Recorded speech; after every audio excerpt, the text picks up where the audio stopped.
इस ट्यूटोरियल में हम PHP वेरिएबल्स के स्कोप के बारे में सीखेंगे।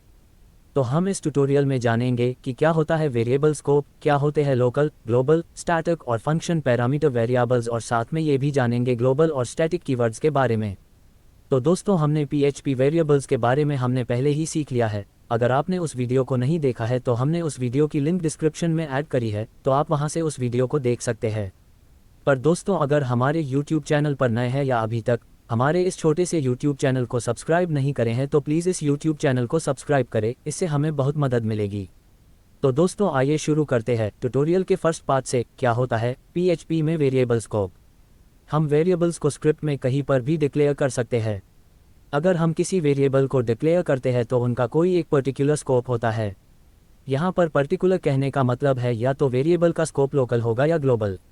लोकल स्कोप कहने का मतलब ये है कि वेरिएबल का एक सीमित दायरा होगा जहाँ पर ही वो वेरिएबल एक्सेस हो सकता है। उस सीमित दायरे के बाहर वो वेरिएबल नॉन एक्सेसिबल हो जाता है। ऐसे ही वेरिएबल्स जो सीमित दायरे में काम करते हैं को लोकल वेरिएबल्स कहते हैं।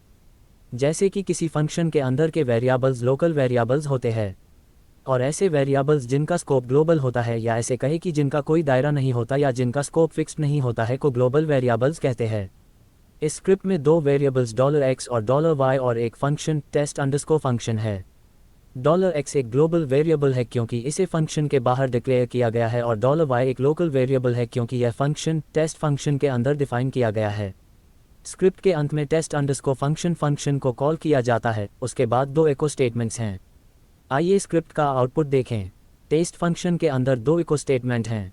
ये फंक्शन $y की वैल्यू को प्रिंट करता है क्योंकि यह लोकली डिक्लेयर्ड है और फंक्शन के बाहर डिक्लेयर्ड वेरिएबल $x की वैल्यू को प्रिंट नहीं कर सकता है। स्क्रिप्ट की अगली लाइन वेरिएबल $x की वैल्यू को प्रिंट करता है क्योंकि x एक ग्लोबल वेरिएबल है। स्क्रिप्ट का लास्ट स्टेटमेंट वेरिएबल $y की वैल्यू को प्रिंट नहीं कर सकता है क्योंकि यहाँ पर वेरिएबल y एक लोकल वेरिएबल है। The global keyword. हम पहले ही सीख चुके हैं कि फंक्शन के बाहर डिक्लेयर्ड वेरिएबल ग्लोबल होते हैं। इन ग्लोबल वेरिएबल्स को हम फंक्शन के अलावा प्रोग्राम में कहीं भी एक्सेस कर सकते हैं। अगर ऐसी स्थिति आ जाए कि अगर हमें इन ग्लोबल वेरिएबल्स को हमें किसी फंक्शन में यूज़ करना पड़ जाए तो कैसे करेंगे। तो किसी फंक्शन के अंदर ही अगर हम इन बाहर डिक्लेयर्ड वेरिएबल्स के आगे अगर ग्लोबल कीवर्ड लगा देते हैं तो इन ग्लोबल वेरिएबल्स को हम उस फंक्शन में भी एक्सेस कर सकते हैं। आइए देखते हैं निम्नलिखित उदाहरण में किसी फंक्शन के अंदर इन ग्लोबल वेरिएबल्स को कैसे एक्सेस करते हैं। इस उदाहरण में variables $a, b, c sum of all को हमने 5, 6, 7, 0 से इनिशियलाइज्ड किया है। एडिशन फंक्शन के अंदर हम $a, b, c sum of all को ग्लोबल डिक्लेयर करते हैं। इसलिए हर एक वेरिएबल्स के सभी रेफरेंसेस ग्लोबल वर्जन जो कि फंक्शन के बाहर डिक्लेयर्ड है को रेफर करेंगे। अब स्क्रिप्ट में कहीं भी एडिशन फंक्शन को कॉल करें और वेरिएबल सम ऑफ ऑल को प्रिंट करें तो 18 या 18 प्रिंट होगा क्योंकि हमने फंक्शन के अंदर वेरिएबल सम ऑफ ऑल को ऑलरेडी ग्लोबल डिक्लेयर कर रखा है। हम बिना ग्लोबल कीवर्ड का यूज़ किए बिना सुपर ग्लोबल वेरिएबल ग्लोबल का यूज़ करके भी ग्लोबल वेरिएबल्स को फंक्शन के अंदर यूज़ कर सकते हैं। यहाँ हमने ग्लोबल कीवर्ड का यूज़ ना करके सुपर ग्लोबल वेरिएबल ग्लोबल्स का यूज़ किया है। दोस्तों, अगर अभी तक हमारे इस छोटे से YouTube चैनल को सब्सक्राइब नहीं करें तो प्लीज़ इस चैनल को सब्सक्राइब करें, जिससे हमें इस तरह का क्वालिटी कंटेंट बनाने में हमें बहुत मदद मिलेगी। PHP static variables. आमतौर पर जब कोई फंक्शन टर्मिनेट या समाप्त होता है तो इसके सभी वेरिएबल्स अपनी वैल्यूज़ को खो देते हैं। कभी कभी हम इन वैल्यूज़ की हमें अपने प्रोग्राम में आगे भी ज़रूरत होती है। आमतौर पर वे वेरिएबल्स जो वैल्यूज़ को आगे भी होल्ड करते हैं को एक फंक्शन के अंदर स्टैटिक वेरिएबल कहते हैं। ऐसा करने के लिए हमें उन वेरिएबल्स के सामने स्टैटिक कीवर्ड लिखना होता है। तो आइए हम एक एग्जाम्पल के माध्यम से देखते हैं एक वेरिएबल विदाउट स्टैटिक कीवर्ड के। इस स्क्रिप्ट में टेस्ट फंक्शन की लास्ट लाइन x++ या यू कहे x = x+1 एक्चुअली में यूजलेस या बेकार है क्योंकि फंक्शन के एंड होते ही वेरिएबल x अपनी इंक्रीमेंटेड वैल्यू को खो देता है, और अगर हम फिर से इस फंक्शन को कॉल करते हैं तो वेरिएबल x की वैल्यू 1 ही होती है, ना कि इंक्रीमेंटेड वैल्यू, और हमें हर बार आउटपुट 1 ही मिलता है।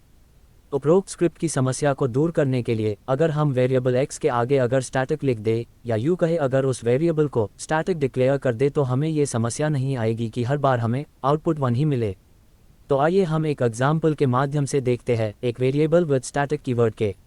इस एग्जाम्पल में टेस्ट काउंट फंक्शन को पहली बार कॉल करने पर आउटपुट 1 आएगा, टेस्ट काउंट फंक्शन को दूसरी बार कॉल करने पर आउटपुट 2 आएगा और टेस्ट काउंट फंक्शन को तीसरी बार कॉल करने पर आउटपुट 3 आएगा। इस एग्जाम्पल में हम ये देख सकते हैं कि जब फंक्शन का एग्जीक्यूशन पूरा हो जाता है तो स्टैटिक वेरिएबल x अभी भी अपनी वैल्यू को मेंटेन रखता है और स्टैटिक वेरिएबल x को केवल पहली बार ही फंक्शन कॉल पर इनिशियलाइज किया जाता है। पहली लाइन जिसमें कि स्टैटिक वेरिएबल को इनिशियलाइज किया गया है, केवल फर्स्ट टाइम ही फंक्शन कॉल के टाइम ही ये लाइन एग्जीक्यूट होगी। फर्स्ट टाइम के अलावा जितनी बार भी इस फंक्शन को कॉल करे ये लाइन नहीं एग्जीक्यूट होगी। फंक्शन पैरामीटर या आर्ग्यूमेंट लोकल वेरिएबल होते हैं जो फंक्शन के लोकल स्कोप में डिफाइंड होते हैं। इस स्क्रिप्ट में एक फंक्शन पैरामीटर है। अगर हम इस पैरामीटर वेरिएबल को फंक्शन के अंदर एक्सेस करते हैं तो यह वेरिएबल एक्सेसिबल होता है, लेकिन जैसे ही हम इस वेरिएबल को फंक्शन के बाहर एक्सेस करते हैं तो हमें PHP नोटिस मिलती है अनडिफाइंड वेरिएबल x, यानी कि ये फंक्शन पैरामीटर एक लोकल वेरिएबल है। आइए स्क्रिप्ट का आउटपुट देखें।